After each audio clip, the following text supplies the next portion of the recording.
Hi, this is Ajanachalo. Just wanted to give a brief introduction to this talk.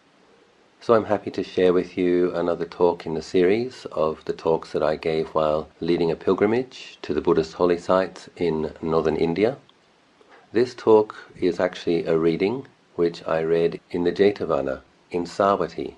The Jetavana was offered to Lord Buddha and his order by Anathapindika. It was the pleasure grove of Prince Jetha, and Prince Jetha also offered a portion. So it was known as Jetavana, and Lord Buddha spent, I think it was 18 or 19 rainy season retreats in that very place. So going and recollecting many of the wonderful teachings that were taught there. Most of the suttas in the Majjhima Nikaya, for instance, begin with the phrase, "Thus have I heard." Once the Buddha was staying at Savathi, residing in the Jeta's Grove, Anathapindika's park, and then we have the body of the sutta. So thousands of liberating teachings and tens of thousands, or possibly hundreds of thousands of people attained to deep spiritual insight. Many of them would have become enlightened or liberated from delusion in that very space. So going and studying, meditating, contemplating, recollecting these things in such an ancient place steeped in wisdom and purity for so long is a very powerful, wonderful experience. So the particular sutta that I'm reading from is when the Buddha is already in old age, 80 years old. He's visited by the king, King Pasenadhi, when he's also 80 years old. And the king, in a very moving gesture, is incredibly respectful and affectionate, actually bows down and strokes and kisses the feet of Lord Buddha. And Lord Buddha, taken aback, asks, "King Pasenadhi, why are you showing such humility and affection?" And then the king explains how he's come to develop such faith and confidence in the Lord Buddha and his teachings and his community according to his own observations. So it's very moving, and one gets a very good sense of the Buddha's incredible skill at teaching and the impeccability of his conduct, his capacity to train and establish an order which is inspiring for those who have faith and gives rise to faith in those who don't. So it's a wonderful way to get a bit of a review about what the result of the Buddha's life was by a king who lived in that area where the Buddha's main monastery was. So I'm quite sure that you will find this sutta reading and commentary moving, just like I did and the group that I was traveling with. At the end of this fairly short talk, there's also a little ceremony that I led, where people are formally expressing their respect and their gratitude and asking for forgiveness, and then setting aspiration to continue to meet liberating teachings and to be enlightened. So feel free to join in the spirit of that inspired occasion. I hope that something here is useful to you wherever you are now.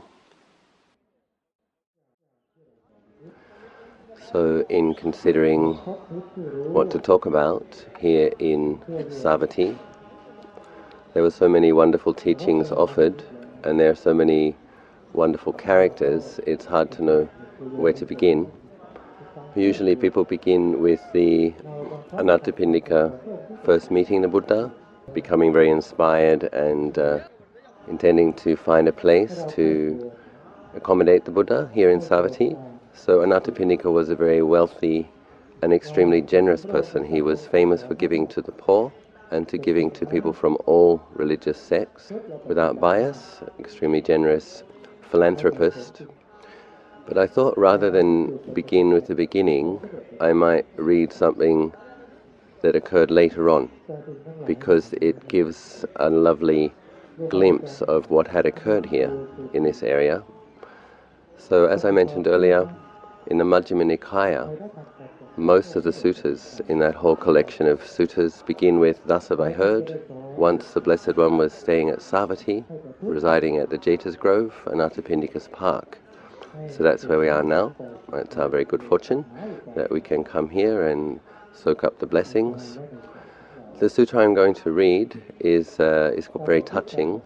It's when the king, Pasenadhi, goes and pays respects to Lord Buddha in a very intimate and warm way, at the ripe old age of 80. And Lord Buddha is also 80 in this exchange. And the Buddha asked him, why are you being so affectionate and so respectful, great king? And then the king actually explains the various reasons that he's come to have such great faith in Lord Buddha, which is very... Kings are famous for being somewhat proud and for having wars and things like that. So for a king to be literally kissing Lord Buddha's feet, actually, with gratitude and love and faith and devotion, and then he explains to him why he's developed this faith and devotion. It's very beautiful. So I'll start with that. Just to mention, before reading the sutta, that at first King Pasenadhi didn't have faith in Lord Buddha. It was Anathapindika who had faith first, and then later King Pasenadhi developed faith through his wife, actually. His wife developed faith in Lord Buddha before Queen Malika developed faith in Lord Buddha before the king did. But as we'll see, he did develop great faith. So the sutra is called Dhamma Chetya Sutta, Monuments to the Dhamma. On this occasion, the Buddha wasn't in Savathi, but the king of Kosala, whose capital city was Savathi, is featured in this sutta. Thus have I heard, on one occasion the Blessed One was living in the Sakyan country, where there was a town of the Sakyans named Medalumpa. Now on that occasion, King Pasenadhi of Kosala had arrived at Nagaraka for some business or other. Then he addressed Diga Karayana, Dear Karayana, have the state carriages prepared, let us go to the pleasure garden, to a pleasing spot. Yes, sire, Diga Karayana replied. When the state carriages were prepared, he informed the king, Sire, the state carriages are ready for you, you may go at your convenience. Then King Pasenadhi mounted a state carriage, and accompanied by the other carriages, he drove out from Nagaraka with the full pomp of royalty and proceeded towards the park. He went thus as far as the road was passable for carriages, and then dismounted from his carriage and entered the park on foot. As he walked and wandered in the park for exercise, King Pasenadhi saw roots of trees that were lovely and inspiring, quiet and undisturbed by voices, with an atmosphere of seclusion, remote from people, favorable for retreat. The sight of these reminded him of the Blessed One thus: These roots of trees are lovely and inspiring, quiet and undisturbed by voices, with an atmosphere of seclusion, remote from people, favorable for retreat, like the places where we used to pay respect to the Blessed One, accomplished and fully enlightened. Then he told Diga Karayana what he had thought and asked, Where is he living now, the Blessed One, accomplished and fully enlightened? There is, sire, a town of the Sakyans named Medalumpa. The Blessed One, accomplished and fully enlightened, is now living there. How far is it from Nagaraka to Medalumpa? It is not far, sire, 3 leagues. There is still daylight enough to go there. Then, dear Karayana, have the state carriages prepared. Let us go and see the Blessed One, accomplished and fully enlightened. Yes, sire, he replied. When the state carriages were prepared, he informed the king, Sire, the state carriages are ready for you.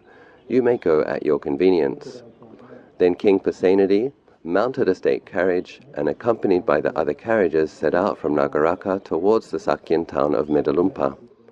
He arrived there while it was still daylight and proceeded towards the park.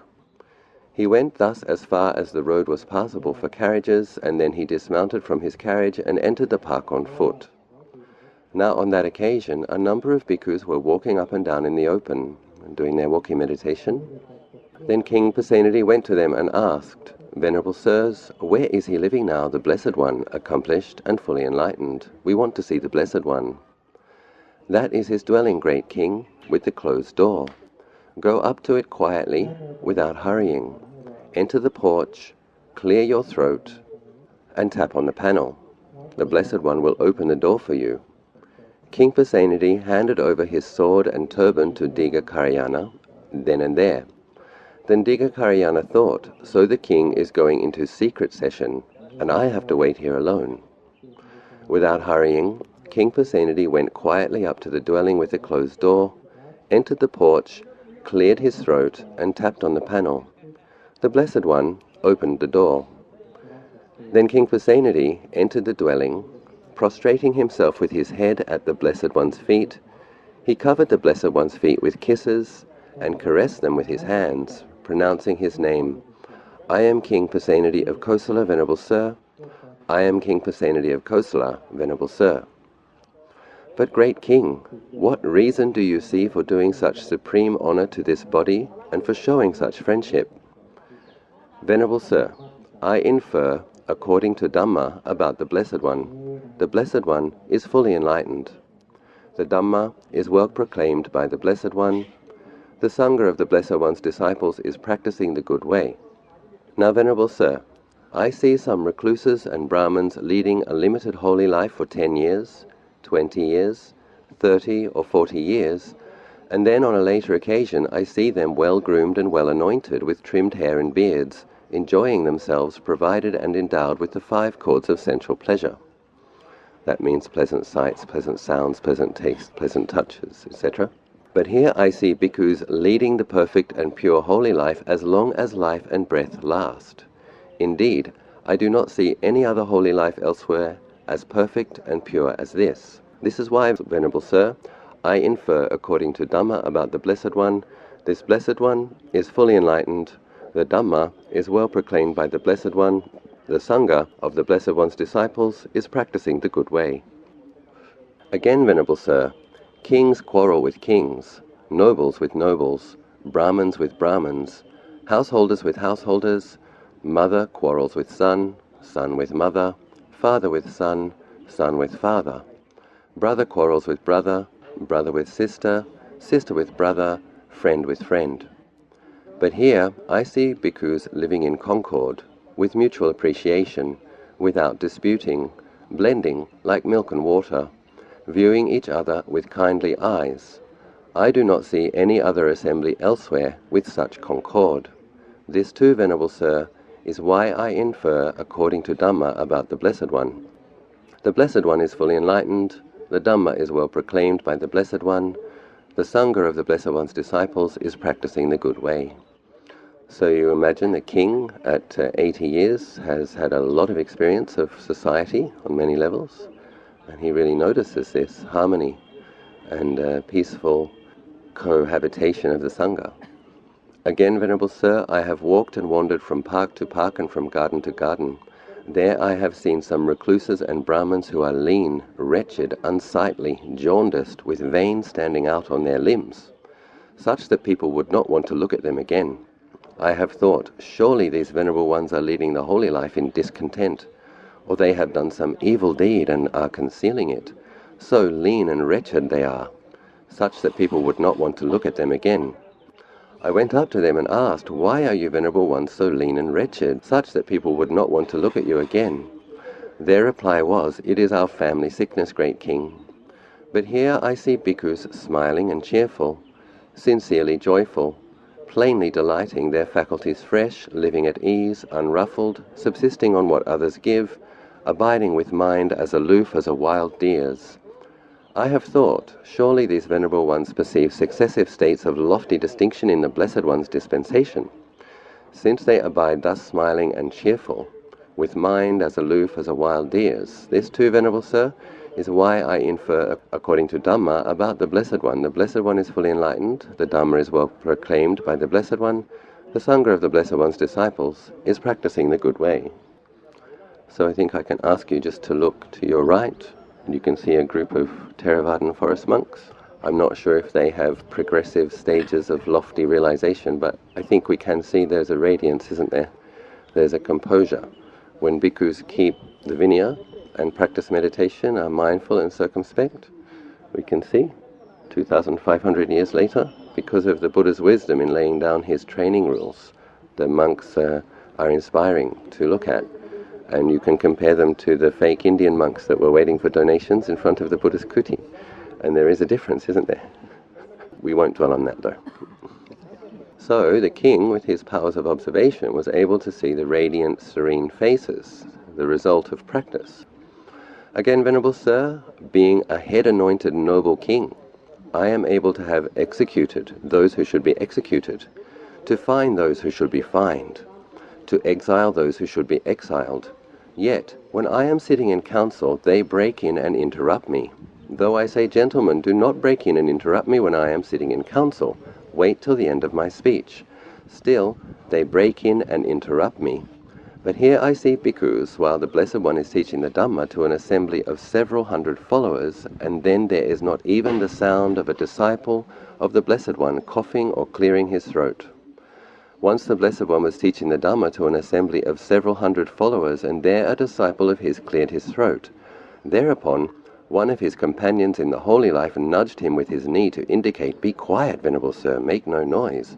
The Blessed One, the teacher, is teaching the Dhamma." I thought, it is wonderful, it is marvelous, how an assembly can be so well disciplined without force or weapon. Indeed, I do not see any other assembly elsewhere so well disciplined. This too, Venerable Sir, is why I infer, according to Dhamma, about the Blessed One. The Blessed One is fully enlightened, the Dhamma is well proclaimed by the Blessed One, the Sangha of the Blessed One's disciples is practicing the good way. Again, Venerable Sir, I have seen here certain learned nobles who were clever, knowledgeable about the doctrines of others, as sharp as hair-splitting marksmen. They wander about, as it were, demolishing the views of others with their sharp wits. When they hear the recluse Gautama will visit such and such a village or town, they formulate a question thus: "We will go to the recluse Gautama and ask him this question. If he is asked like this, he will answer like this, and so we will refute his doctrine in this way. And if he is asked like that, he will answer like that, and so we will refute his doctrine in that way." They hear the recluse Gautama has come to visit such and such a village or town. They go to the Blessed One, and the Blessed One instructs, urges, arouses, and gladdens them with a talk on the Dhamma. After they have been instructed, urged, aroused, and gladdened by the Blessed One with a talk on the Dhamma, they do not so much as ask him the question. So how should they refute his doctrine? In fact, they become his disciples. This too, Venerable Sir, is why I infer, according to Dhamma, about the Blessed One. The Blessed One is fully enlightened, the Dhamma is well proclaimed by the Blessed One, the Sangha of the Blessed One's disciples is practicing the good way. Then King Pasenadhi says, "Again, Venerable Sir, I have seen here certain learned Brahmins. Again, I have seen certain learned householders. Again, I have seen certain learned recluses. They come up with their question to refute Lord Buddha's teachings. They approach the Buddha. The king has noticed. They do not so much as ask him the question. So how could they refute his doctrine? In actual fact, they ask the Blessed One to allow them to go forth from the home life into homelessness, and he gives them the going forth. Not long after they have thus gone forth, dwelling alone, withdrawn, diligent, ardent, and resolute, by realizing for themselves with direct knowledge, they here and now enter upon and abide in that supreme goal of the holy life, for the sake of which clansmen rightly go forth from the home life into homelessness. They say thus: "We were very nearly lost. We were very nearly perished. For formerly we claimed that we were recluses, though we were not really recluses. We claimed that we were Brahmins, though we were not really Brahmins. We claimed that we were Arahants, though we were not really Arahants.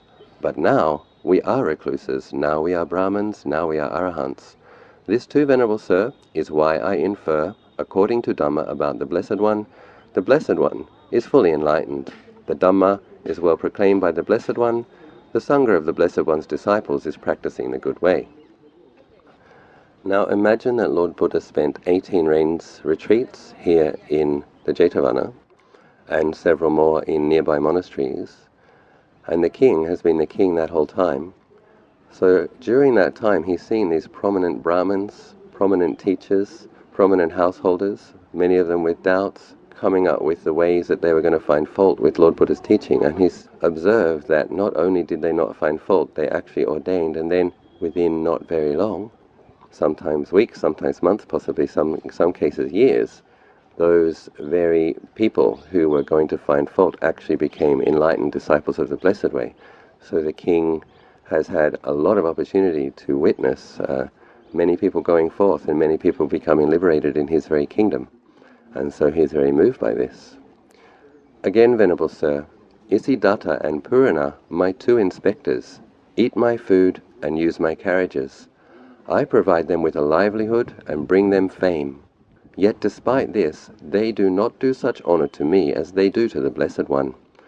Once when I had gone out leading an army and was testing these inspectors, Isidatta and Purana, I happened to put up in very cramped quarters. Then these two inspectors, Isidatta and Purana, after spending much of the night in talk on the Dhamma, lay down with their heads in the direction where they had heard the Blessed One was staying, and with their feet towards me. I thought, it is wonderful, it is marvelous. These two inspectors, Isidatta and Purana, eat my food and use my carriages. I provide them with a livelihood and bring them fame. Yet, in spite of this, they are less respectful towards me than they are towards the Blessed One. Surely these good people perceive successive states of lofty distinction in the Blessed One's dispensation. This too, Venerable Sir, is why I infer, according to Dhamma about the Blessed One is fully enlightened, the Dhamma is well proclaimed by the Blessed One, the Sangha of the Blessed One's disciples is practicing the good way. So that's extraordinary, isn't it? Two of the king's most important staff placing their feet in the king's direction because they wanted to place their head in the direction of the Buddha. It's also wonderful and marvelous that the king is tolerant and humble and doesn't mind so much. He obviously agrees. Again, Venerable Sir, the Blessed One is a noble, and I am a noble. The Blessed One is a Kosalan, and I am a Kosalan. The Blessed One is 80 years old, and I am 80 years old. Since that is so, I think it proper to do such supreme honor to the Blessed One and to show such friendship. And now, Venerable Sir, we depart. We are busy and have much to do. You may go, great King, at your own convenience. Then King Pasenadhi of Kosala arose from his seat, and after paying homage to the Blessed One, keeping him on his right, he departed. Then soon after he had left, the Blessed One addressed the bhikkhus thus, Bhikkhus, before rising from his seat and departing, this King Pasenadhi uttered monuments to the Dhamma. Learn the monuments to the Dhamma, bhikkhus, master the monuments to the Dhamma, remember the monuments to the Dhamma. The monuments to the Dhamma are beneficial bhikkhus, and they belong to the fundamentals of the holy life. That was what the Blessed One said. The bhikkhus were satisfied and delighted in the Blessed One's words. This is also very revealing, that last paragraph. This is how the bhikkhus studied in the time of the Buddha. They were told a list, usually, of dhammas or a progression of teaching, and then they committed it to memory. We didn't have written texts for some centuries before they were written down, so the monks were very diligent. That's called the monuments to the Dhamma, and that's how it came to us today, because those monks did commit it to memory and they did recite. This is the conversation that King Pasenadhi had with the Buddha. So here we have a teaching actually offered by the king, isn't it? It's the teaching by King Pasenadhi about coming from his powers of observation, inspiring behavior that he'd seen in the Buddha's person and in the Buddha's disciples and in those who were suspicious of, finding fault with the Buddha, who later became his disciples. You remember that also happened in Rajgir. Remember the Kassapa brothers, and remember the Lord Buddha was, he went away, he was trying to show them that he was the teacher, really an arahant, and Kassapa was having his annual offering, and so he flew away to the Himalayas for the day, if I recall, had his lunch by a lake, and then came back, and eventually Kassapa realized that the Buddha was superior, and his 500 matted hair fire-worshipping ascetics, as well as those of his two brothers, went forth under the Buddha. And the Magadhans, remember? The people from Magadha, from Rajgir, were wondering when the Buddha came into Rajgir, is Mr. Kassapa a disciple of the Buddha, or is the Buddha a disciple of... And then Kassapa explained that he indeed is a disciple of the Buddha, and he got up and he bowed to him. So this is the kind of thing that kings would definitely notice, isn't it? Great teachers with large followings actually becoming students of Lord Buddha and then enlightened disciples of Lord Buddha. So I just thought I'd share that, a little glimpse into the depth to which the Buddha's teachings must have affected these kingdoms. It must have been really extraordinary that the king is kissing the Buddha's feet and considering him a dear friend, going for refuge, that the king's ministers sleep with their heads towards the direction of the Buddha. We will talk a little later about Anathapindika and also about Visakha. Visakha built another large monastery not far from here, I think it had 500 rooms, and Visakha also had food made available for traveling monks coming and going from Savathi, for sick monks, bathing cloths, many services Visakha offered to the Sangha. You see, we had this beautiful synergistic teamwork of great disciples of the Buddha, bhikkhus and bhikkhunis, and also great lay disciples that were enabling, empowering, supporting this revolutionary wave of enlightenment here in Savathi.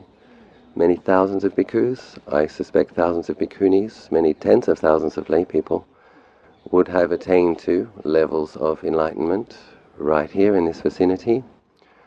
No doubt they'd built auspicious karmas together for hundreds and thousands of lifetimes before that they could all come and be born and practice and live in this area. Some of us may have lived in the area, and I recently was visiting in Thailand a senior monk in Chiang Rai, and he had said that, I won't mention any names, but the two lay women who I was with, he had said had lived in the Savathi area, I recall, but were farming or salespeople? Salespeople, okay. They were busy making a living. So they had faith in the Buddha and they put alms food in the bowls of the monks in the area, but they were very busy with their livelihood, so they might not have made the time available to come and listen to the teaching. So it's possible that some of us have made auspicious karma in this area. Now we get to come back, consider the teachings. Now that we have a bit of spare time, making that time available to consider the Four Noble Truths, cultivate the four foundations of mindfulness, and set the aspiration to realize the deathless. Some people didn't hear we did a formal declaration or expression of respect and gratitude just before, and some people asked me to repeat what I had said, basically. Should we just do it again? It's a good thing to do, I think. I think we have time. Yeah, we have time. The Buddha's kuti is just behind me, so we're facing the Lord Buddha's kuti. It was called the Ganda kuti because it was always fragrant. Ganda means fragrant. Whether the Buddha was there or not, with his merit or his barami, perhaps the devas were offering celestial fragrances and humans could smell them as well. I have to try to remember exactly what I said. Homage to the Blessed, Noble and perfectly enlightened one. Homage to the Blessed, Noble and perfectly enlightened one. Homage to the Blessed, Noble and perfectly enlightened one. We offer our deep respects at this most sacred site of Lord Buddha's kuti in the Jetavana, Anathapindika's Park, Savathi. We also formally express our deep appreciation and gratitude for all of the wonderful teachings that Lord Buddha gave in this very place. We also recollect with deep appreciation Lord Buddha's disciples who practice rightly, practice correctly, and their disciples who practice rightly and correctly, right down to our current teachers. We recognize that we have indeed benefited greatly from the enormous wisdom, boundless compassion, and incredible efforts of the Mahabodhisattva who became Lord Buddha. Once again, we express our respects, our gratitude, and our appreciation. Having offered our respects and gratitude, we also now take the opportunity to ask forgiveness for if there have been any actions of body, speech or mind which were unskillful, performed regarding the Buddha, the Dhamma, or the Sangha, either intentionally or unintentionally, knowingly or unknowingly, in this life or in previous lives. We acknowledge fault humbly. We ask for forgiveness. Through the power of this expression of respect, gratitude, giving rise to feelings of appreciation, and asking for forgiveness, may we never be separated from the teachings of Buddhas and their disciples.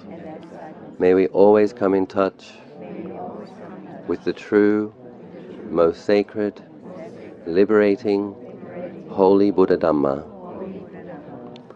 May we always come under the care of Buddhas or their well-practiced disciples and never be separated from the true teaching. May we live within the container of virtue, concentration, and mental cultivation, weakening the powers of greed, hatred, and delusion, strengthening the power of sila, samadhi, and panya, progressing, never regressing, progressing in the holy Buddha Dhamma in stages until we go beyond every type of suffering. May we realize the deathless as Lord Buddha and the Arahants and the great disciples did before us. We dedicate the merit of this aspiration to our teachers, relatives, friends, ancestors, and all beings karmically connected, either through wholesome or unwholesome deeds. For whatever beings we have harmed, knowingly or unknowingly, we ask their forgiveness, understanding that we have been acting under the influence of greed, hatred, and delusion. Please accept our apology. Please offer your forgiveness as we offer forgiveness to you. May all beings only ever think of benefiting one another. May all beings be well. May all beings be happy. May all beings be free from suffering. May they know in time, according to conditions, complete freedom from every type of suffering. May all beings realize the deathless. Sadhu, sadhu, sadhu.